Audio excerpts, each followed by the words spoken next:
আসসালামু আলাইকুম সবাইকে। সারা বিশ্বে যে জিনিসটা চলতেছে সেটা হচ্ছে তেল নিয়ে যুদ্ধ। Iran, America, Israel, middle east সবার সাথে এখন একটা যুদ্ধ চলছে। এর মধ্যে হরমুজ প্রণালী বন্ধ হয়ে গেছে। এখন আবার শোনা যাচ্ছে যে সুয়েজ ক্যানালও সম্ভবত বন্ধ করে দিবে হুতিরা, এরকম একটা রিউমার ছড়াচ্ছে। বাংলাদেশে কি হচ্ছে? বাংলাদেশে হচ্ছে পলিটিক্যাল পার্টির নেতা-ফেতারা সব এখন তেল মজুত করতেছে। তেল মজুত করে চোরাইভাবে বিক্রি করার প্ল্যান করতেছে এবং অনেক জায়গায় তেল মজুত করার পরে ধরাও খাইছে। বাড়িঘরের মধ্যে, পানি ট্যাংকের মধ্যে তেল জমাইতেছে। এই সবকিছুর মাঝে একটা ফানি থিংস করছে, যেটা হচ্ছে জাপানে। জাপানে তারা তেল-টেল নিয়ে টেনশন নাই। তারা মজুত করতেছে হচ্ছে টিস্যু। সো টিস্যু ওদের কাছে এত important rather than petrol. World wide কিন্তু পেট্রোলের দাম খুবই বেশি বেড়ে গেছে এখন।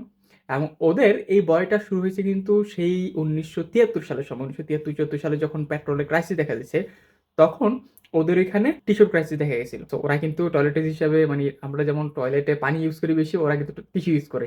সেই জন্য ওরা সবচেয়ে বেশি এখন কনসার্ন যে টিস্যুর দাম বেড়ে যায় কিনা।